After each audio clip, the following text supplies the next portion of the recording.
All right, what's up, everybody? Welcome to this week's episode of the B3 Podcast. I'm your host, Brett. I got Matt GPT. I got Tanner the Head. And we got the champ, Dave Tollefson's here. Two-time. I'm not counting, though. Who's counting? Yeah. Who's counting? we got our show partners. Good morning. We got our show partners, Elite Nutrition. Check them out, elitenutritionomaha.com. Use code B3 at checkout for 10% off. You can go to the store in Omaha or Lincoln and yell B3. Get a free shaker. We also have Rosewood Block to make the best cutting boards and barbecue, fully customizable. Check them out at rosewoodblock.com. Use code B3 at checkout for 10% off there also. And D&D Beef, local to Omaha. They've been ranching for years. Check them out. Use code B3 at checkout for 10% off. And the Mecca, Omaha Barbell. Stop by for just a neat time. I would recommend that. There you go. And Dave doesn't work out. Man. No. But you guys know, once you get paid to work out, kind of tough when you do it for free. No, we don't know. I don't know. That's a great lead into this funny story, and I think this will be a great way to kind of start this. So I went to my son's buddy's house. His dad is a chiropractor, and Tucker back was tight, et cetera, and he just put this new like weight equipment thing in his basement. And he's like, man, I did 225 the other day. I'm like, I'll try it. He's like, when's the last time you lifted? I'm like, I don't know, 12 years ago. Did it 5 times. And I'm like, gosh, it's so crazy to think. Before I came here this morning, I was like, I'm 50% of what I was strength-wise. And I'm still like probably 99th percentile in the world. Like it's wild to think, because we're so jaded on how strong we think people are, right? Would that be a true statement? 100%. Yeah, especially training at a place more here, like a more any gym you go to, it's more like strength specific, strength sports, no matter if it's Olympic lifting or whatever, powerlifting. Yeah, you're severely jaded. Yeah. Like my expectation is that an adult man should bench 315. That's the rule. Like that's my expectation. I'm like, yeah. oh, that's the abnormality. I just looked it up the other day. Less than 1%, maybe 0.5% of people in the world could bench 315. Now, I think we talked about it before. Was that all people or people who lift? That was the 400 we talked about, benching 400. That was, yeah. Well, the 315, that's all people. Yeah. Okay. Now, when it comes to like people men, if you go specifically to men who go to the gym, it's still like less than like 3%. I would agree. I would say that sounds right. And then at 400, you're a god amongst men. Yeah. Oh, dude. The high school kids be like, what did you bench, Dave? I'm like, I wasn't very strong, 450. They look at me like what the fuck? Yeah, and I'm like, I was extremely average in the NFL. Like that was just. But your squat was upper echelon for the NFL, though. Yeah, I think there's not a lot of guys that probably squatted what I squatted, but again, like You squatted what, 7 something? Yeah, 765. I bet post college though, if I really tried to, I would assume I'd probably be in the mid 800s when I was lifting at Big Iron. And what they say that I had posted the other day, that like squatting 400, that's like it's like another like 0.001%. Yeah, can squat 400 pounds. And I have it's just so funny. It's like I'll be out and about, be like, oh, that guy's a big guy, and I'll be like, I'm probably still stronger than him, right? Like, which is crazy, right? Well, I mean, there's like tons of research, right? That once you achieve like a certain strength level, even if you don't train it, like your body remembers what to do with that. Like, I was really surprised how easy 225 was. Now the stability issue, that was like probably the big thing. And then once you jump back in, that muscle memory you're talking about just comes back fast. Yeah. Like if you benched 400 or 450 and you started training for a couple months, you'd probably jump to 315 like pretty quick. So I think, and I'm 44 now, but the last time I lifted was with Kenny at the YMCA. Probably was 8 to 10 years ago, and that was my goal, to do 315, and it took a month to get back to I could bench 315. Just that muscle memory, like Matt was saying, and you're especially when you're the strongest lifter at the YMCA. Yeah, well, so that's why I love Planet Fitness, bro. Hey. We want to go 3-time champ with the strongest lifter at the YMCA. If you get a ring for it, you can count it. Yeah, it's like I posted that RDL video the other day, and Zach Henson texted me, hey, it's you straps doesn't count. I go, RDLs don't count either, so I'm basically a world record holder at the 100%. Yeah, put your name on the board. Well, do you know how many world records I hold here? Like I got the weighted dip world record here. Yeah. Yeah, he's just Feats of strength, though, that's a real thing. So Mike Peterson, which you probably met him a couple times. He was more onto his adult life when Kenny and I showed up here. But that was one thing when we were lifting like lunges with 150s in each hand. Like it was just like this.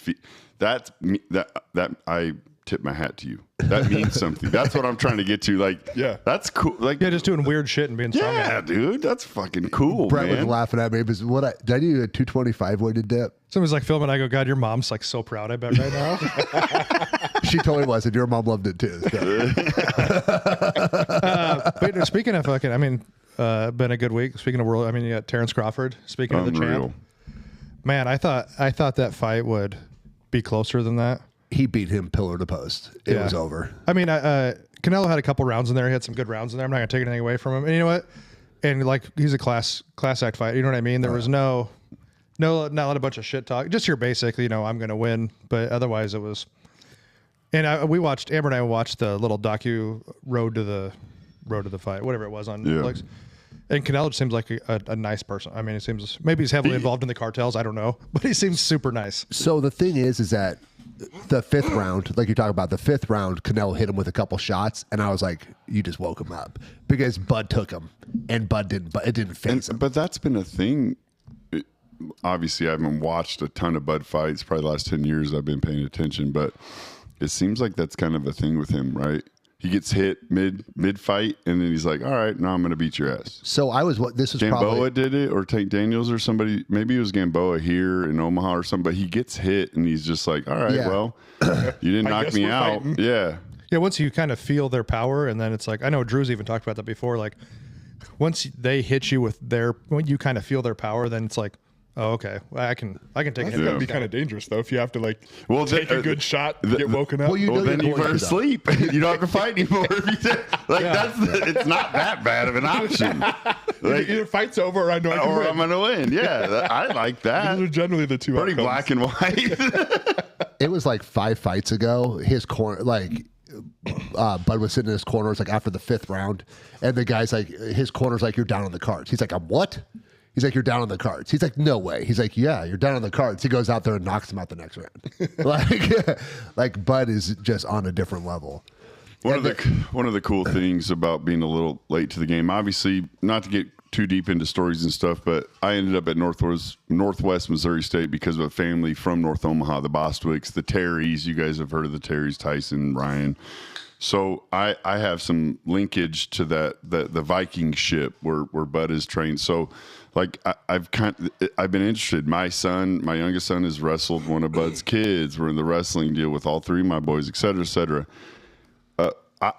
So when I've watched Bud, I've really, not being a local guy, it's like I really try not to watch him as a fan. But I've never watched a fight where I'm like, he might be losing this fight ever. I mean, He is the best boxer.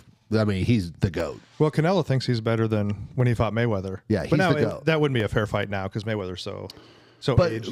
but comparatively. Mayweather's only a counterpuncher. Like, especially later in his career. But like Bud can do both. So that's where it gets tricky. Is Bud has shown the ability to really adapt to any fighting style that he needs. But Floyd Mayweather is probably the best defensive fighter in the history of boxing. But when you can go southpaw or traditional orthodox, because he could do either one. But this is the whole, like, who's the best football player ever, best basketball player ever, all that. And it's kind of like with Max Kellerman. He was like generationally, they had like, our generation had Michael Jordan, and then our generation had, Crawford. Obviously, Mayweather was kind of coming to the end as. Yes, this is what I said. It's kind of like Tyson. Mike Tyson to me is still always going to be like the baddest boxer ever. Bud is the best boxer that I've watched in my life. Now, I've been lucky enough to see him at an age where I understood what was going on. When I was young, watching Mike Tyson was like crazy. Well, I right? just remember watching people just being disappointed in buying Mike Tyson fights because it'd be over in like 10 seconds. So like I paid $100 for that pay-per-view. It was 10 seconds long. So I think like that's how I really try to think about it and explain it to people. It's like I've watched him now for 10, 12 years, like, and he's the best one I've seen. I mean, Canelo was probably the best guy, and then he beat Canelo. It's crazy Canelo doesn't jab. Canelo Like, that's what's crazy. He's Like, a how do you headhunter. even fight not jabbing? He's a headhunter with a solid job. He's me at the bar. Like, I don't have a jab. Just fucking swinging for the fences every time. Yeah, I mean, it was an impressive fight he put on. I mean, you know, Amber and I ran into him at the airport in Vegas last summer because, you know, he flies Southwest. I think everybody thinks he's just like flying fucking whatever. He flies Southwest. And so we were talking to him a little bit, and because we all know what we have a mutual acquaintance that we know. Yeah.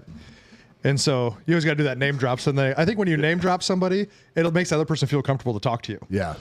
So we're talking. I was like, well, how many fights you got left, man? Because I mean, he's getting older for the sport. And What, he was 37? like, yeah, I think he's going to turn 38, right? In like a week, maybe? Yeah. And he was like 2. And so 2 would put him with this fight, but he didn't like say he was going to. I thought he was going to say he was going to retire when they asked him. I thought they set that up. But he goes, man, and he knows that I know Drew and whatever. He was like, dude, getting hit fucking sucks, dude. He's like, if I wasn't getting paid, nobody wants to get hit like that. He's like, but you know, but he said he had 2, so that would have been this kid. And also, who's he going to fight? What's he He's have to been the prove? B side. You're right. I think the only I fight. think the Mayweather fight would be kind of a joke for him to fight Mayweather. Yes. It would be. But professionally, I wouldn't consider that a professional fight. Be an exhibition, pay-per-view type Jake Paul thing, right? Yeah. Maybe like 12 years ago, fight the Jake Paul. only guy either one of them should fight again, Canelo and Bud, are each other. If a serious fight, Yeah. that's it. And then Canelo, then you run and then into Bud becomes the A side, gets 150. Canelo gets 50, 75. Yeah, the pay discrepancy was crazy. But Yeah. that's the thing. The thing that I don't know about Bud is that Bud's not driven by money. Not at all. No, I watched a little clips of him on. He wants to beat Charo up in his backyard. Charo, what's his name? There's some dude that he hates. He's like, I'll beat him up. He can come to my house. I'll beat his ass in my backyard for free. Well, he was on Shannon Sharp's podcast, Club Shay Show, and they were talking to him about. that I saw that clip there. podcast was unreal. I need to watch the whole thing, but he was even just talking Getting about the other girl pregnant. He was When he even, got the other girl pregnant, Shay's like, what do you tell your wife? He's like, got one on the way. Some nuts, dude. Can you imagine me telling my wife I got a girl pregnant? Like, I don't know. I'd die.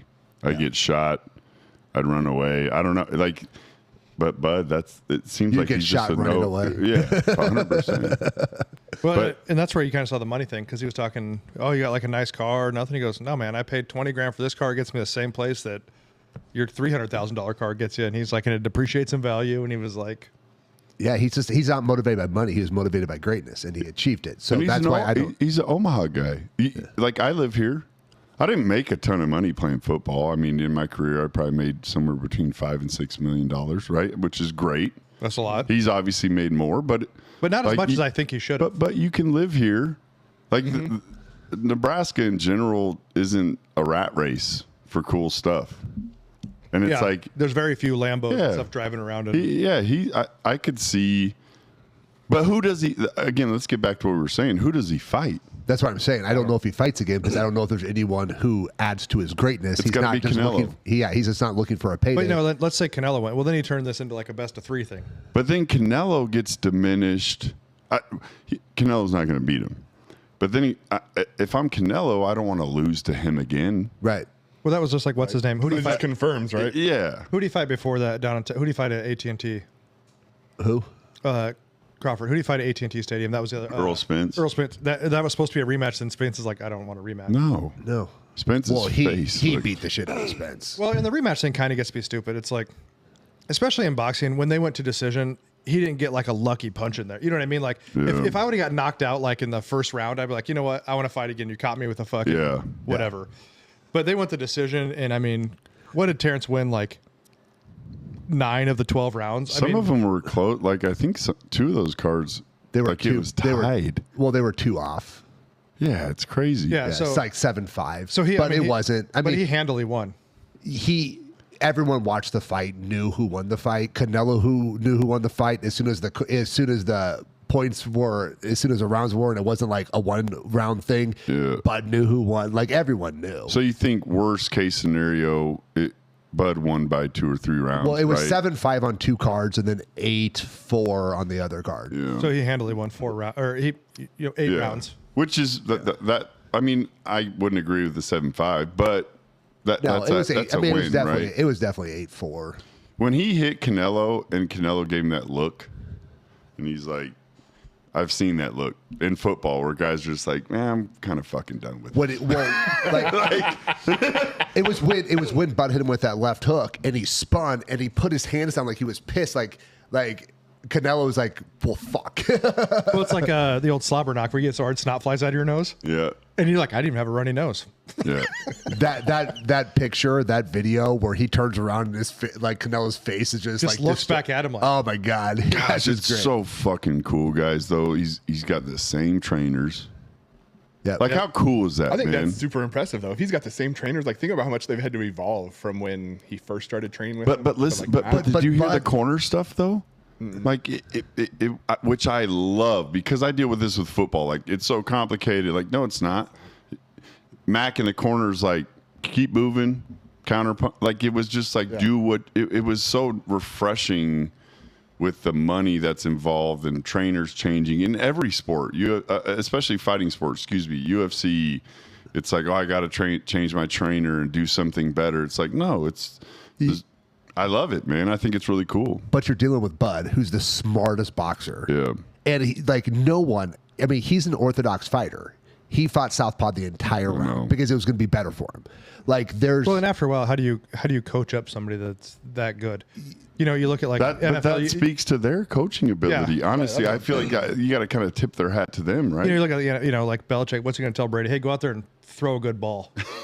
You know what I mean? Like, how do you coach up somebody that's like so fucking good and meticulous at what they do? Like Jordan, go put the ball in the hoop. Yeah, like, I mean, if you're Phil Jackson, every once in a while you look at Michael and be like, what do you think we should do?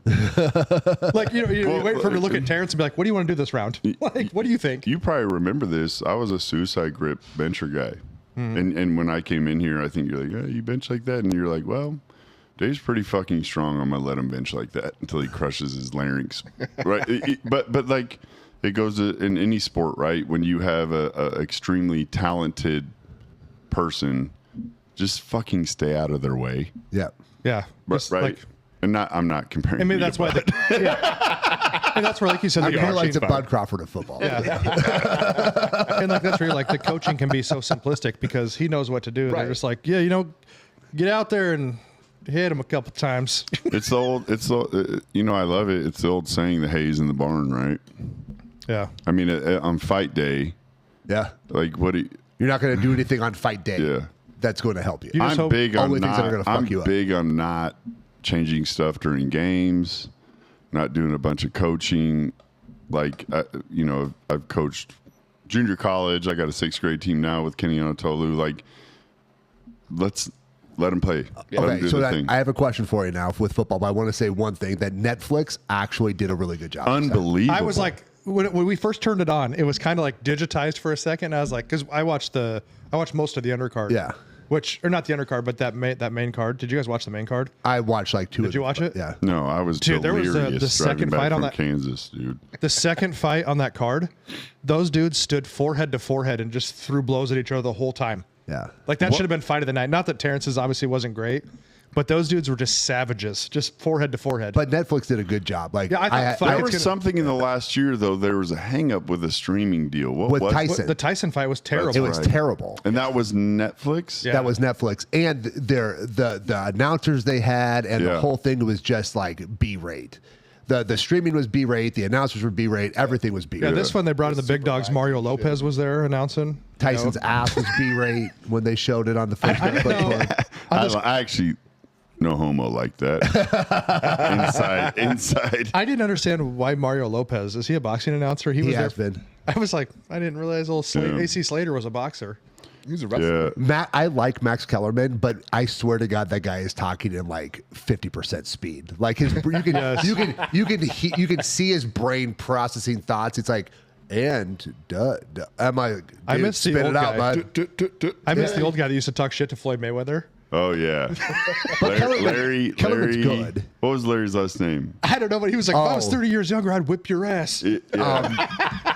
What was? Have you seen that video, Matt? No. Dude, Yeah, Mayweather's it's like, unreal. man, you ain't never had my back. You ain't never supported me. And he's like, if I was 30 years younger, I'd You whip don't have your a ass. research guy like don't have Jamie. Joe Rogan? Yeah, we don't have a Jamie. No.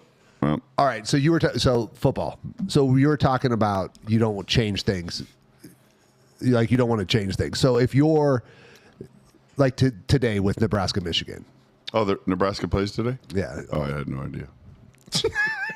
The place is fucking crazy. Nebraska, Michigan. If you're like a 2-gap defensive lineman, can you switch over to single gap or both? Like No, they're two different body types. Okay, right. So You're a penetrating single gap. He's a 2-gap. Play the piano. Yeah. Okay, right. Two so holes for me, one hole for you. Depends what hole. he likes yeah. That's why I have options. pause. So if you're who changes? Do offensive, like, would you change your offensive blocking scheme if you're going against, like? No, they have rules. So you are who you are. Yes. Like you're not going to go. You're not going Yeah. to be like a zone blocking scheme and go to Nope. like a. Nope. Like, so you just are who you are, Yes. and whoever wins wins. Now you'll have schematically some different things if you feel like they could work, but like for example, O-line, D-line, you're either a zone run team or you're a downhill power team. Right. They're really two different body types, and same defensively. Like, and I think sometimes that's what's so hard about running a 3-man front, a 30 front. Obviously, the Steelers are probably the best ever to do it, but they are very specific about the body type of what they So want. you got to have a big hospital. Yes. So you can't. That's what I think. Up front, they're young defensively. We're the youngest team in the Big Ten. Yes. So, and I'll be honest with you. If Tyson was healthy, he'd probably be getting a bunch of snaps. Terry.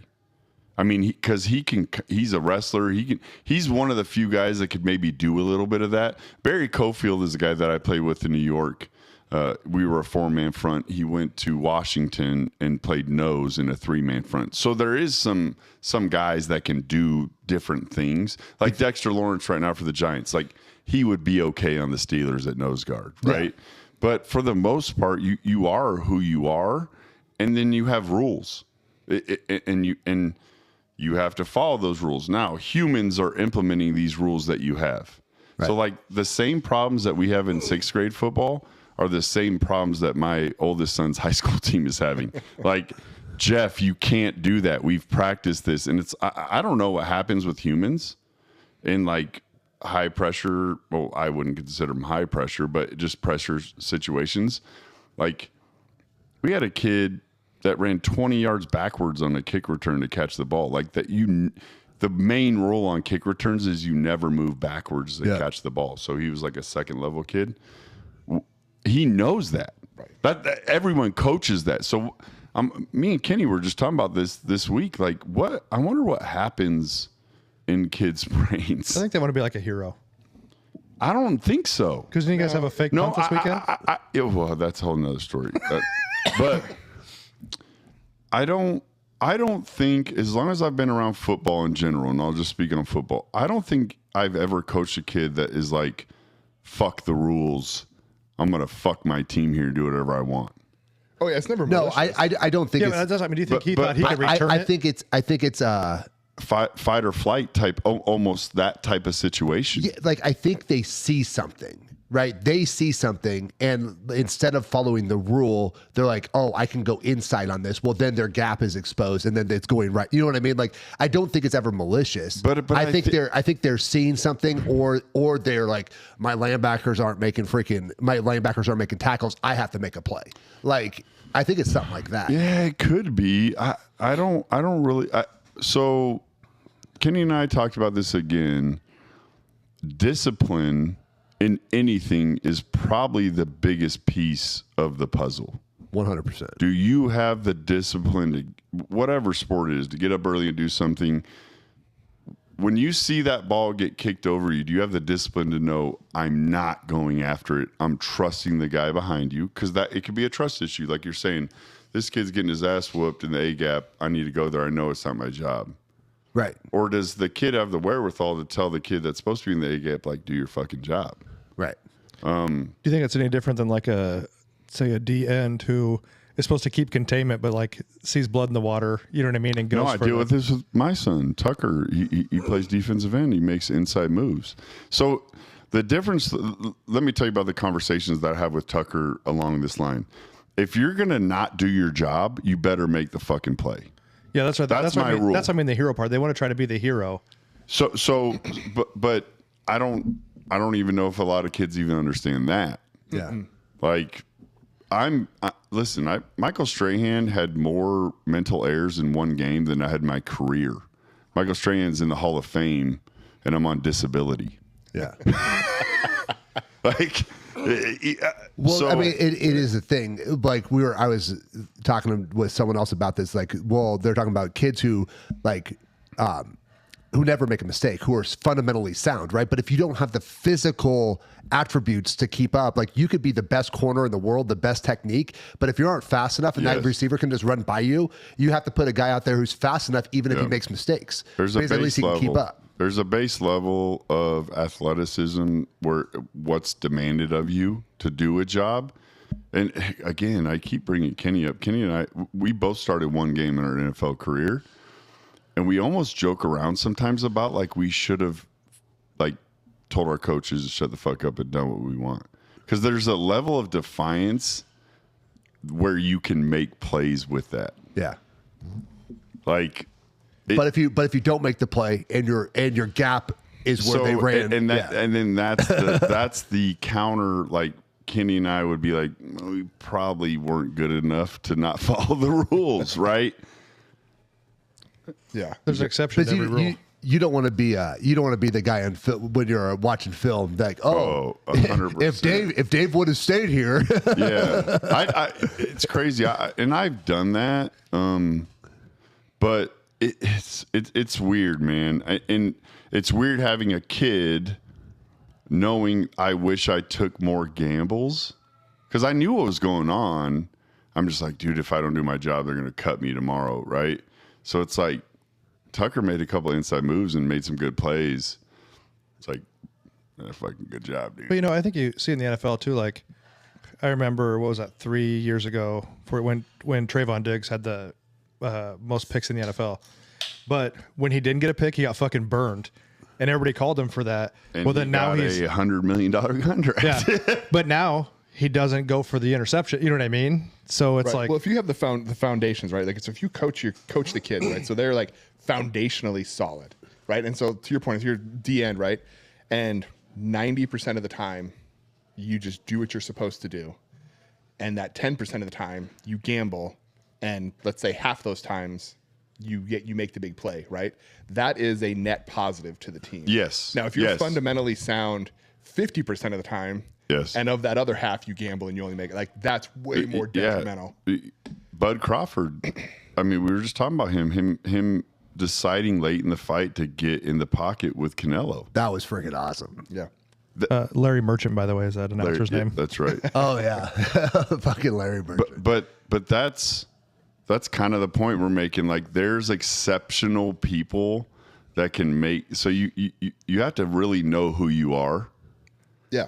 And when you're young, it's difficult because you're growing and doing a bunch of stuff. And that's where my son's at, right? He's 6 foot, 175 pounds. Like, I would probably get a little wider in my alignment and not let O-lineman grab me. I mean, I'm not telling you what to do. And, you have a job. But the crazy thing about this, though, is I played football long enough to play with guys that they didn't even fucking think about that. Yeah. I'm making plays, period. Yeah. Fuck everything else, and then they make them and go to the Pro Bowl and make $100 million. Like, there's Bud, right. Just like Bud. Like, there's just guys that can do things that it's like, I probably shouldn't do that. Right, because they're just like, because they can athleticism, recover. right? Like, so their athleticism is just that much higher that they can take that gamble, and if they start to fuck up or they realize, oh shit, this is the wrong move, they either like they can either adapt and like change a little bit, or they're strong enough to fix it. Or they're strong enough to fix it, or they can overcome that. Well, like Levante David, like borderline Hall of Famer, right? I agree. But when he came into Nebraska, his first step was wrong probably 75% of the time. He had no idea. And he ran a 4.4, right? Yeah. But he could go the wrong way. He was fast enough and athletic enough. It didn't matter. Yeah. He'd still make the plays. But that was kind of, you're talking about like coaching. It's when we've talked about that in lifting and in podcasts before, the common denominator. 99% of people should follow the common denominator. You have like the 1% that are like outliers that can like, but there's a way to that can break the rules and do it. If you're going to be a heavy bencher, there is a right way to bench. Yeah, like you're probably not going to look at Julius Maddox and be like, I'm going to bench like that guy today, and that's my first day benching.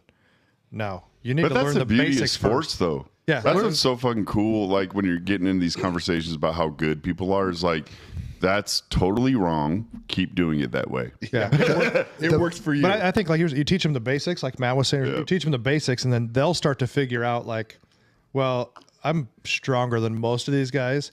Like even as like I played like D end in high school or in middle school and high school. Like if you're strong enough, you can decide which side you want to go to and just move that person over. Yeah. The problem is I think just with people in general is that most people are the norm. Yeah. But they want to compare themselves to the outlier. Yes. So you get kids making mistakes because they want to be what so-and-so is. Yeah. Yeah. But and you just have to tell them. So that's a great point. That's how I kept my job in the NFL. I mean, there were guys every year that were more athletic, stronger, whatever, but you're the fifth D end on the New York Giants. Like you can't do what OC does. You can't do what Jason does. You can't do what Tuck does. And I knew that. Now, hindsight, it's like, man, I wish I did some crazy shit and made more money. But but that's how I. But you kept your job. But that's how I kept a job. Yeah. And I understood the really the math behind that. And again, my son, 6 foot, 175 defensive end. It's like, okay, I got to make sure he's putting himself in the best position to really let his skills flourish, right? But he does have a coach in high school, and Wade McVay's awesome, and there's rules. Yep. And I'm not going to let him break those rules. People are accountable. This is the beauty about football that's different than every other sport, is you are accountable to people that have nothing to do with what you're doing. Everyone has to do their 1/11th. Yes, that's right. But that's right. if one guy doesn't do his 1/11th, the whole. Because how many times have you seen everything's perfect and then one guy makes a mistake and it's housed? Yeah. You know what I mean? Like, it's just. I mean, that's always the worst part about being the safety because you're like the last guy. yeah. Like you can't miss the tackle. Well, you may have to do 3/11s. Scott that last season with Scott, last full season. They're the only NCAA in the history of NCAA football to have that many losses and have a positive scoring differential. Yeah. Probably some dudes like, I'm gonna do what the fuck I want, right? I mean that's a culture thing from him. He allowed it. Onside kicks when you're up by 10. Yeah. But speaking of strategy, I mean, he did become generationally wealthy. Personally, he took care of himself. Yeah, but man, he seems like a football guy. Well, we'll see how where that shit matters. It's just, but that's to me, watching that season, it was one of the most unbelievable things I've ever seen in football. To go, would they go 3-8, 4-7, 4-7, and have a positive scoring differential? Yeah, that's fucking wild, dude. To lose 7 games by a touchdown or less. They lost to Ohio State by what? 4, 3, 7, something. Like I think that was that season. Yeah, but I think that was like Michigan was here, or we played we almost beat Michigan. Yeah, like it was actually I went to a spring practice that year before the season. Very unorganized. They had the video board up, repeating every play they just played, showing the kid there's a reason they have film after practice. You got to get through practice. Yeah. You got to get through it. You can't. It is. Then I went to Matt Rule's first season, and in the spring they're outside on the grass to open practice. They're doing goal line live in the spring. Like Matt's going to be okay. Yeah. So it's not a knock against Scott, but that's the beauty of football. And again, why I love it. That's my comfort as a father teaching my kids stuff, because you're going to have to do things you don't want to do in life. Right? There's a reason you're a one-hole guy. Yep. You don't like 2. but I mean, there's just going to be things in life, and it's so important to learn that stuff, man. It's just like weightlifting. You got to tear muscles to rebuild them. But weightlifting, I love the weight room, or I did. But When you got paid for it. yeah, but weightlifting is like one of the coolest things as an individual that you can do. Teaches patience. Yeah, and just understanding like I got to get better. It's got to be hard. I got to fail. Failure. Weightlifting is one of the few sports where failure is the most important thing.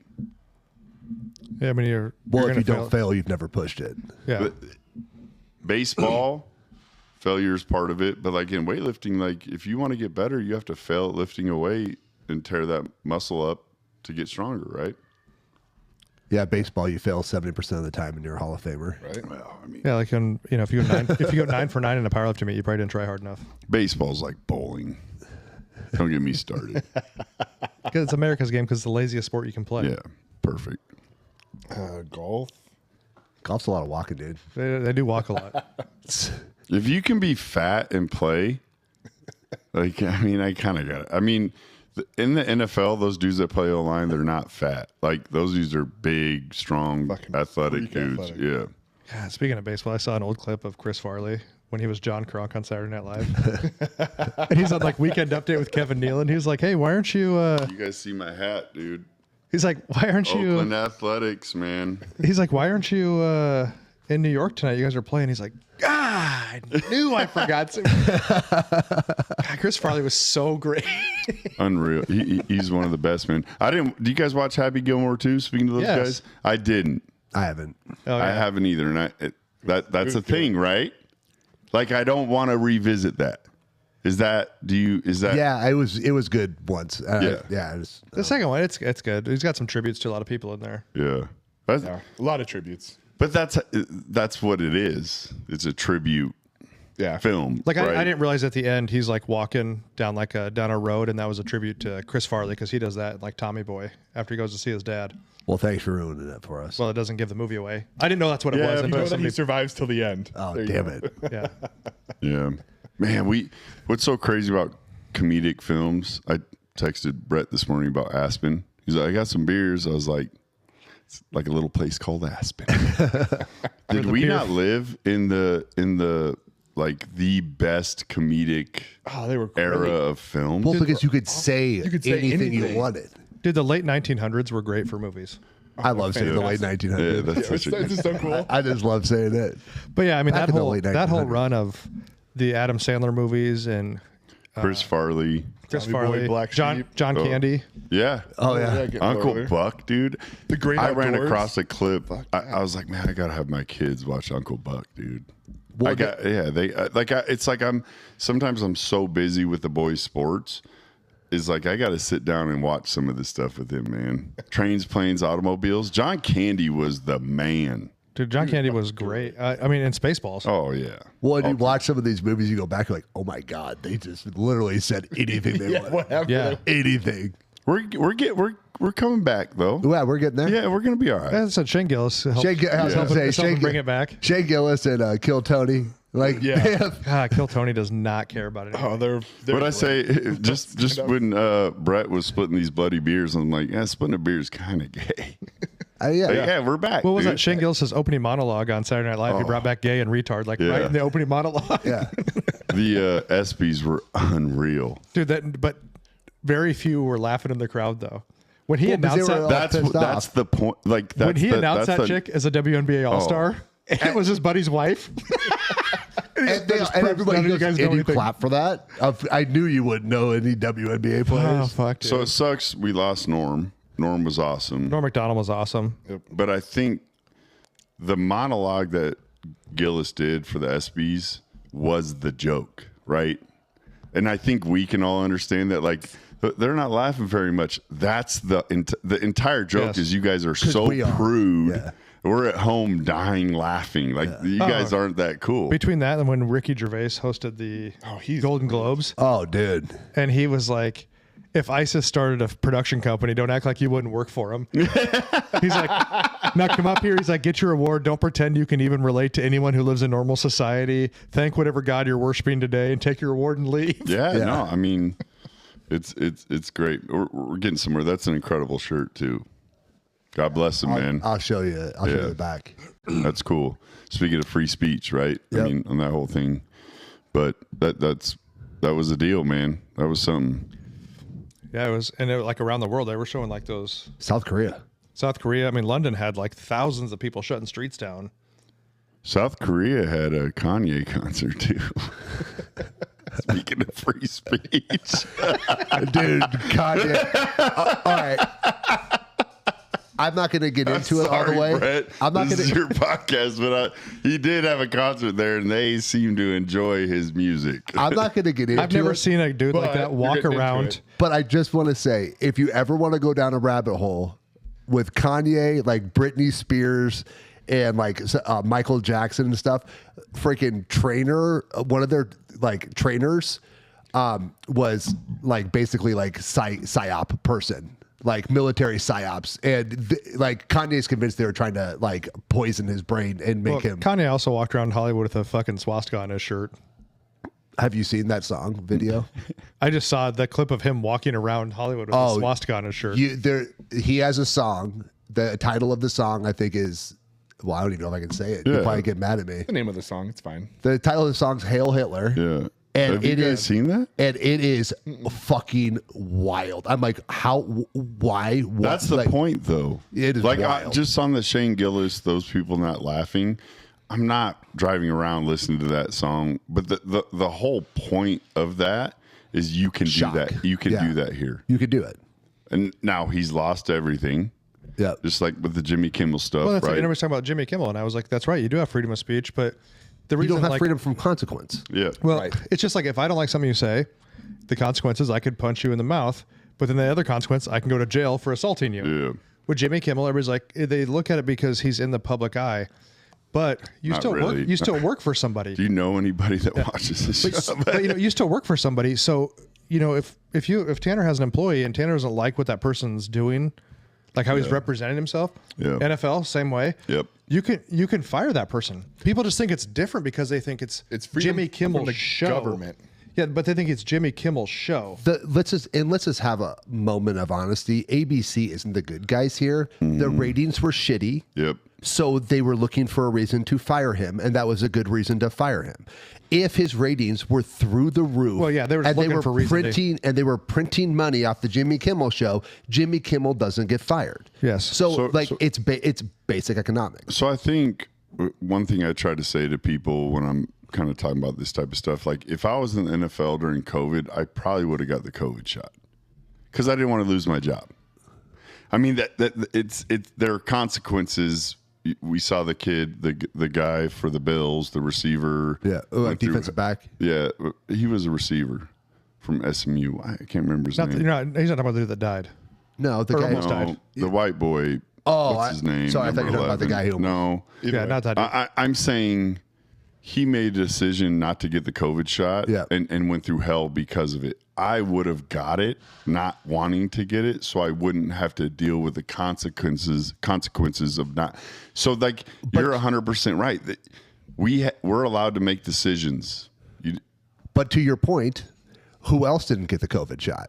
Aaron Rodgers, right? Did Aaron Rodgers play or not play? Aaron Rodgers played. Yeah, he's also a Hall of Famer. That's what he's saying. His Yeah, skill set. yeah. Like that's what I'm saying. yes. Like the Packers weren't the good guys for letting Aaron Rodgers not get the shot. Yep. It's Aaron fucking Rodgers. What'd you do with the guy who was second string wide receiver? Yeah, Like, you made him get the shot. So it's like it's just all about the decisions that you make as Yep. an individual. Jimmy Kimmel He made a decision. said some bad things on top of his show not being good. Yeah. You get what you get. Yeah. You And know? the other thing is too is you're not on cable. You're on one of the 3 major networks that are basically publicly controlled because it's Well, private companies own different portions of the broadcasting rights. Yeah. So Who's like those private companies? probably BlackRock. We're not Skate Street. Wait, let's go. Who owns BlackRock? We're not going to get into this.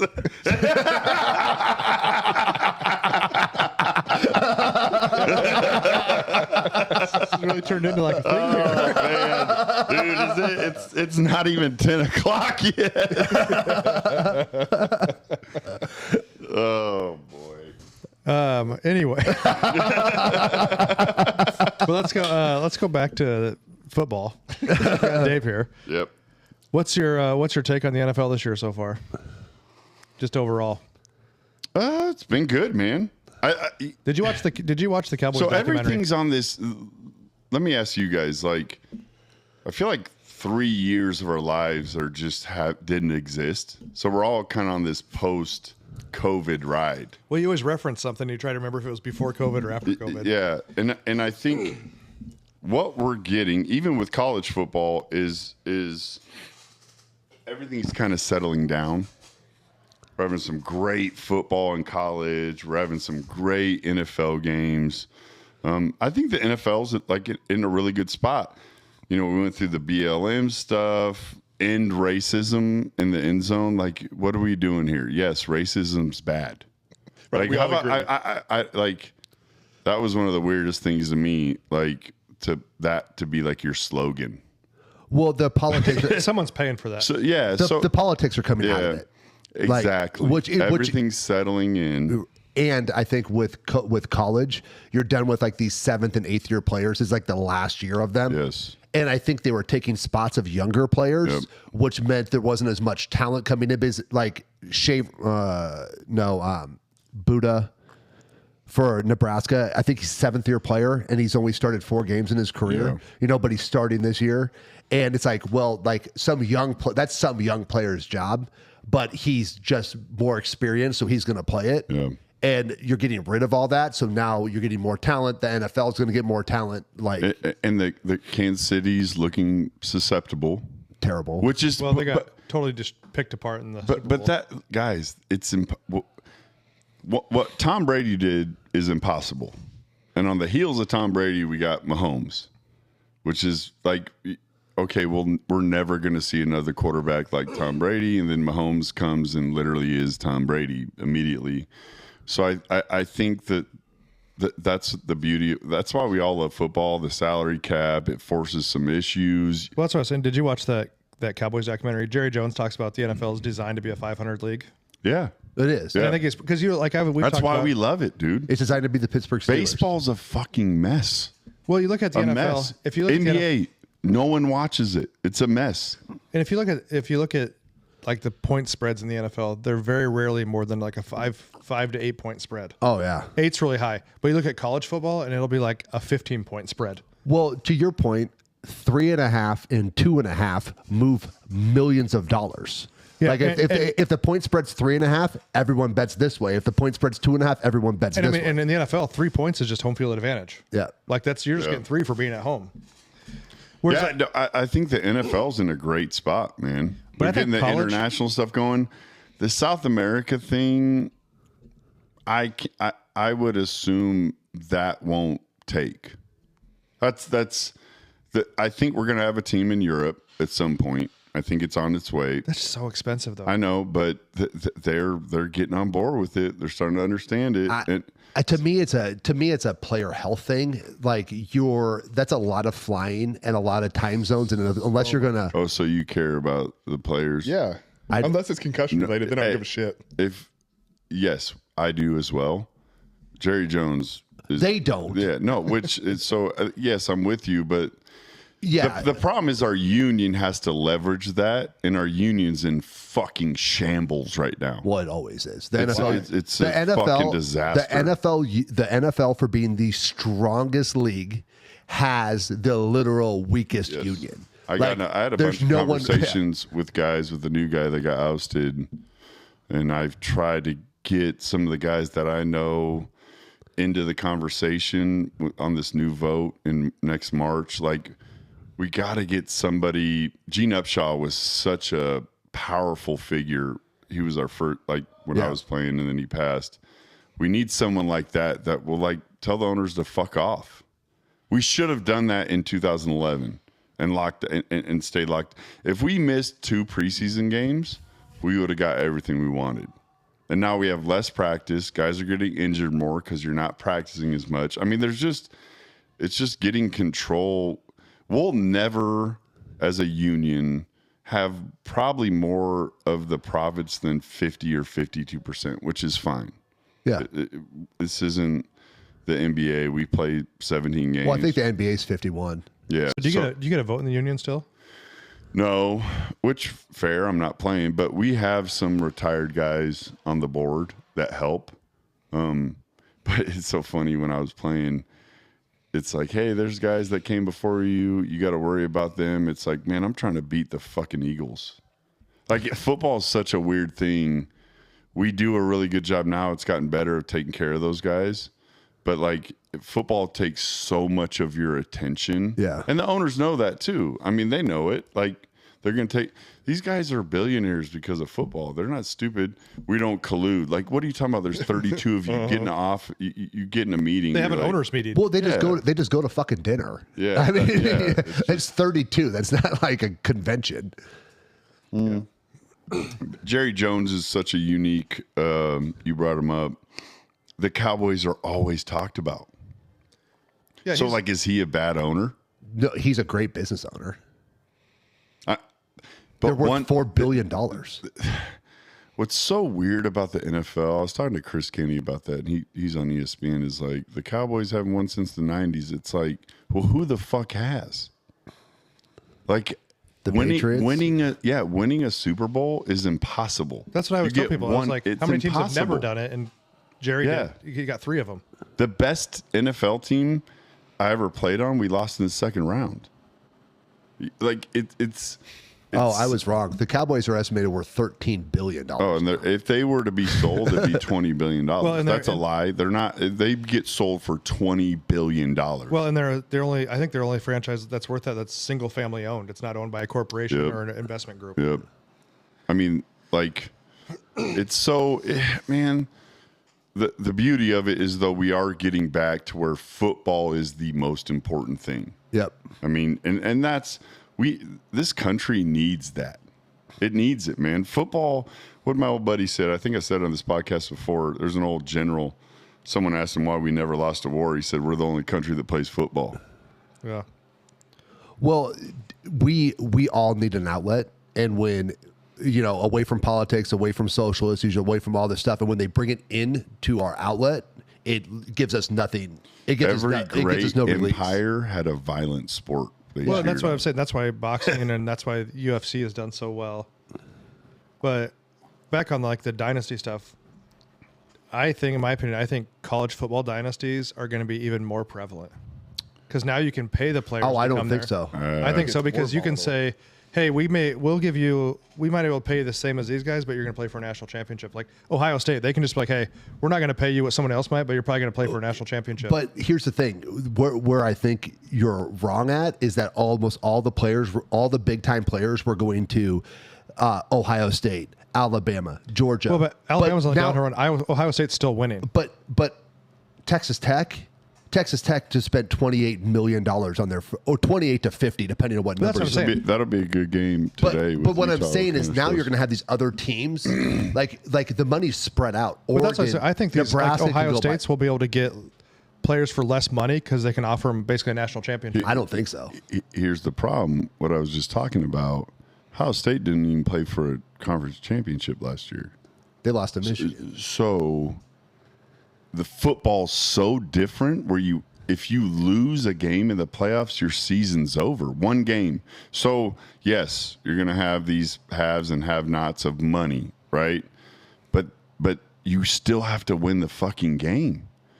Like, that's what makes the NFL so attractive is like teams. We went 9-7 and won the Super Bowl, right? So like, I agree with you. I think they're starting to understand that they closed one transfer window. They're trying to figure that out. They let the cat out of the bag. It was a disaster. Ohio State won because they had the most money last year, right? Like that, you're right. But I think they're going to start reeling this stuff in. You got the roster limits. I think just like the I think NFL. contracts need to happen too.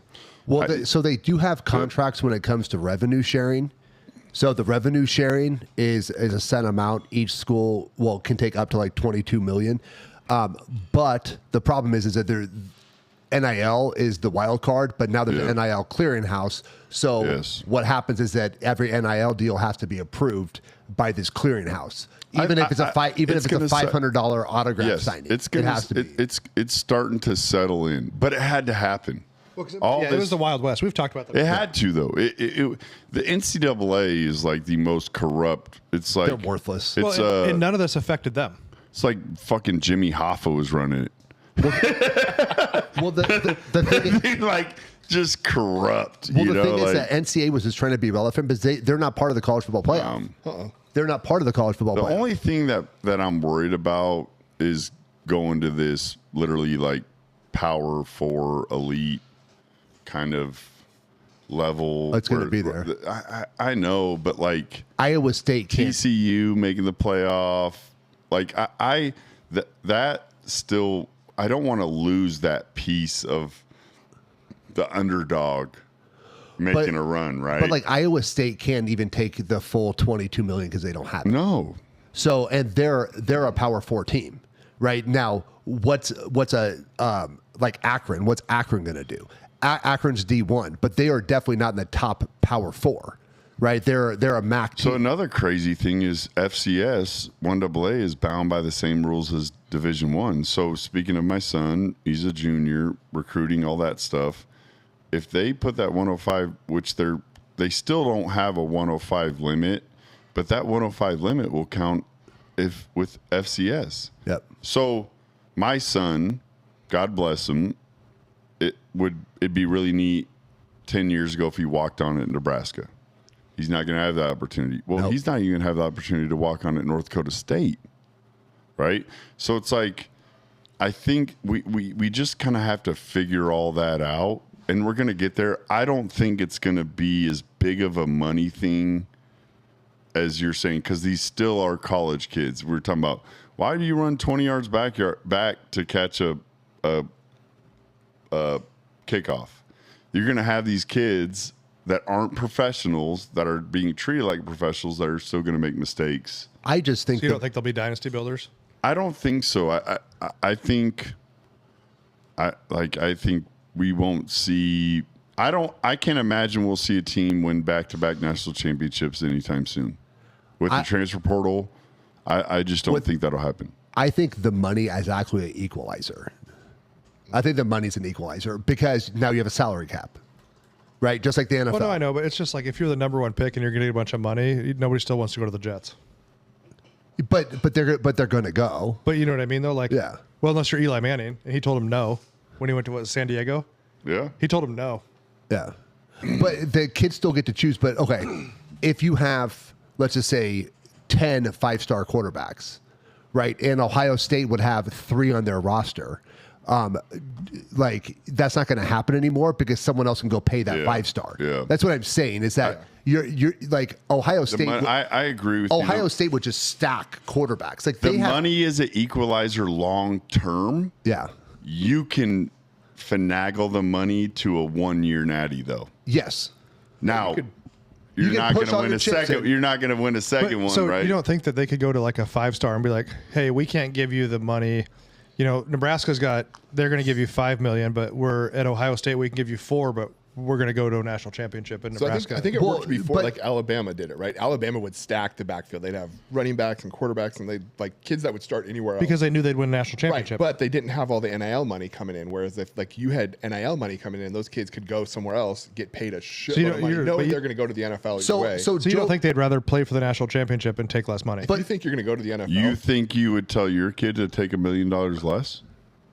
If I knew my kid was good enough to go to the NFL, because a national championship is going to get you more eyes to go to the NFL. But they might not even are like, so you're guaranteed a playing spot. Let's say and if $1 million Let's say if less. it's Ohio State offers you less than, Northwest Missouri State. but you know what I mean, like someone who's like not even ranked. Yeah.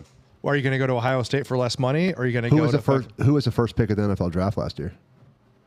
I don't even remember who it was. person. Cam Ward. Did Miami make the playoffs? Nope. That's what I'm saying. He's a number one pick. It doesn't matter. Talent's talent. Yeah. So I'm So just everybody wants to still win a national championship. I think money makes it so you can't stack a roster. yes. So like if I have 2 5-star quarterbacks at Ohio State and one's a junior and one's an incoming freshman, and the incoming freshman he can play, well, why can't he go play for Iowa State for 2 years and then transfer? Yeah. You know what I mean? Like I don't think anyone's sitting. Have you seen Bryce Underwood? Speak of the devil. Jaden Rashada. You recall that name?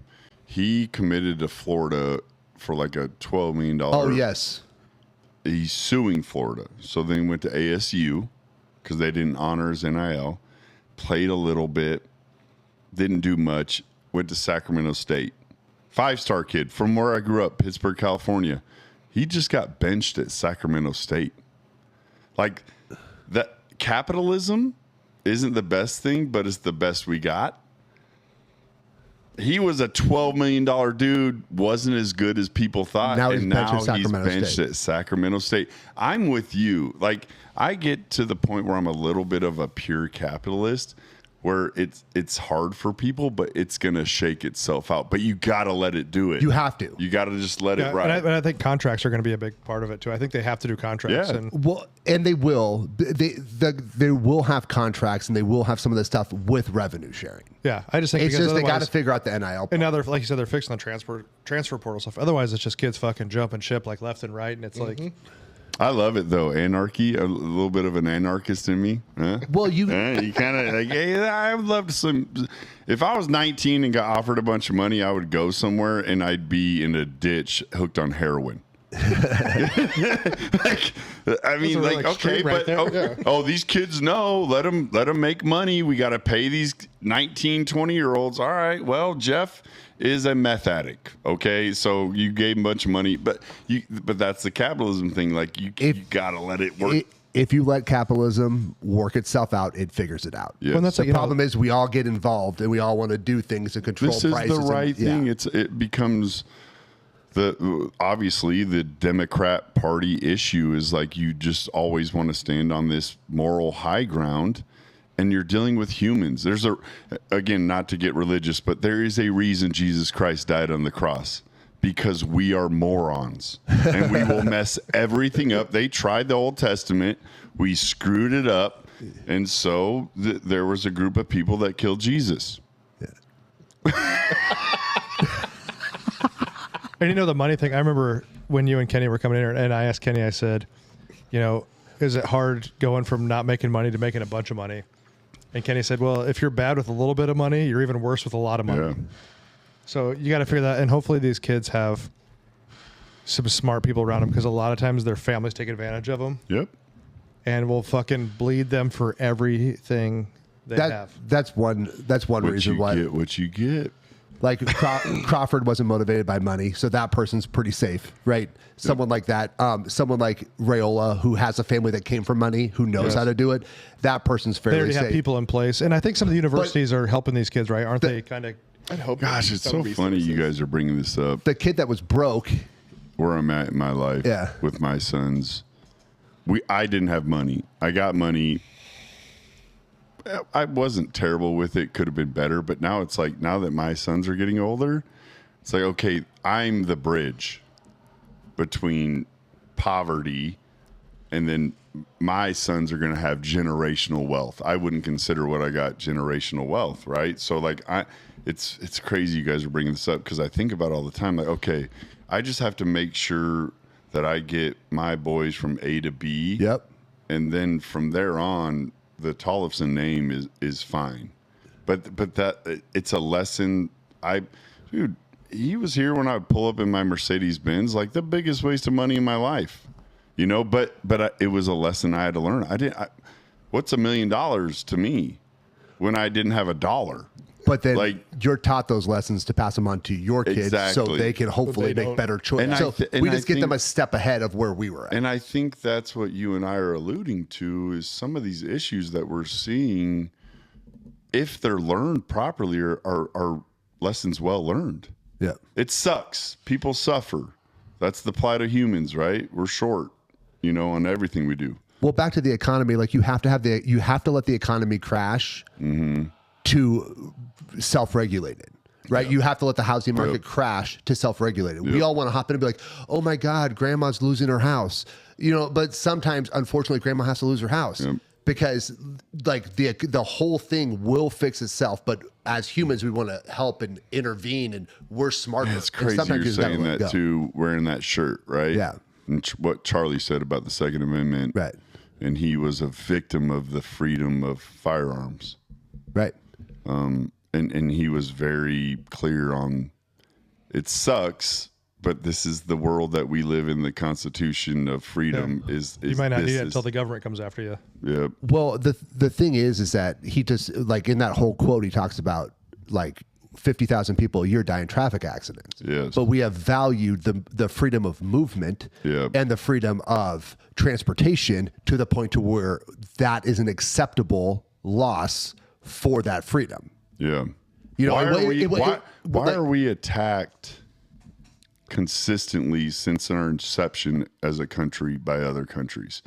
Whether it's nowadays over the internet. It's like you said. It's like when you're talking about Tom Brady. Everybody hates winners.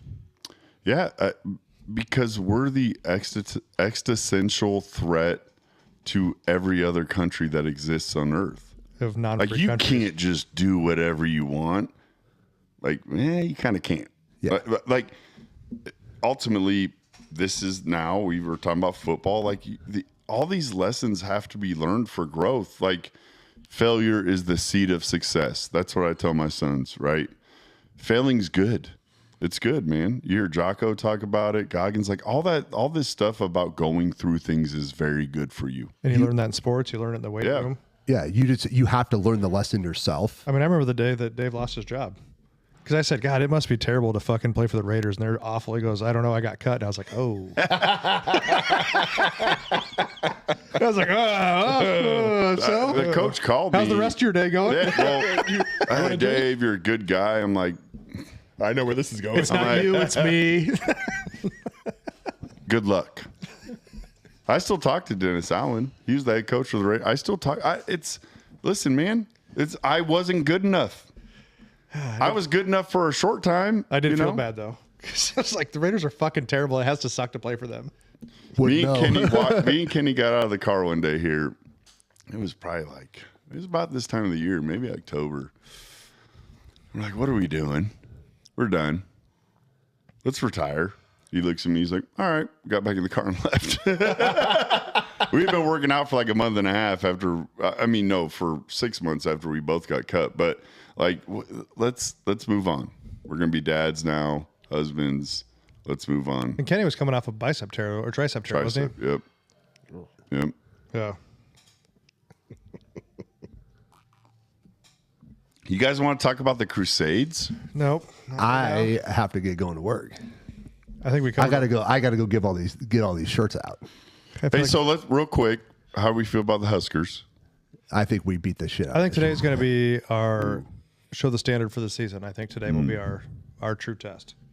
Yeah, And not that Michigan's like an over-the-top team, but Michigan is our best competition. It's a standard. Yeah. I think if Nebraska rolls through Michigan today, they're not going to roll through them.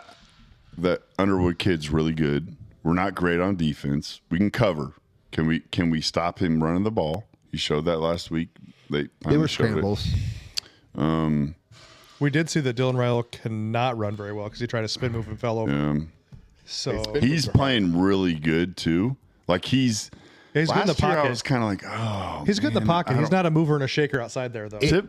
If we make Michigan have to pass, Underwood is going to have a hard time reading our coverages because they vary from pre-snap to post-snap a lot. To the point to where like Sorsby threw for 69 yards against us and is averaging like over 300 after us. What worries me is we couldn't run the ball great against Cincy. I went down to that game, first Nebraska game I've ever been to. It was cool. It's a really cool experience. Memorial Stadium's a cool place. Yeah. So if we can run the ball, we'll be all right. We got to control the clock. They're going to be physical. I don't know if we can run the ball. I think we got to score. I don't think we need to control the clock. I think we need to score points. We got to make them a passing team. We got to take them out of their run. But I don't think we have the pass rushers if we make Bryce drop back and develop our coverage, he's going to be able to run a little bit. That's what worries me. Is like You may have to spy McCullough. I think Butler will figure that out. yeah, I want Nebraska to win. This could be the year 3 game. kind of staple, right? But I think Nebraska wins. I'm 100% confident, but I'm also delusional, so it's fine. I think today is. I think the Michigan game will be a good predictor for Nebraska season. yeah, I think. Agreed. I agree. What's crazy is where we're at now. Rutgers, Though it's like worst case scenario, we're 8-4. Honestly, like that should be our worst case scenario, right? Would we play Rutgers? No.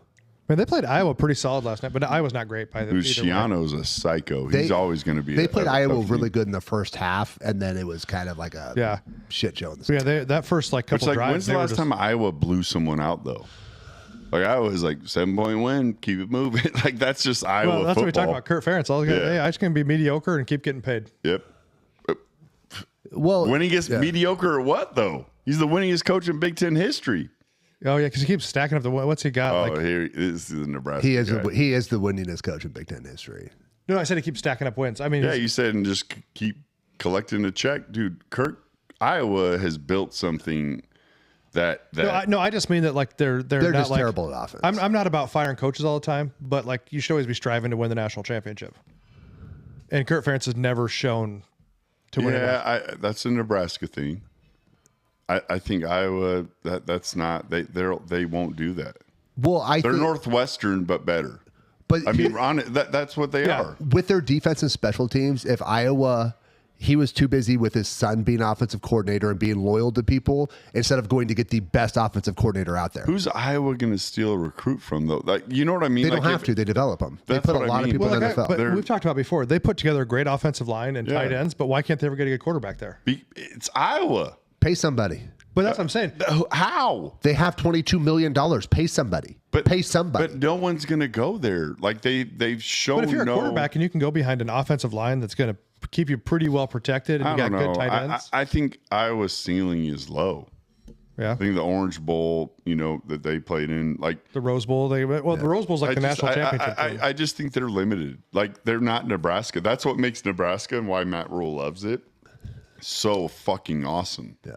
Like this place, like I was at Target finding Zing Zang.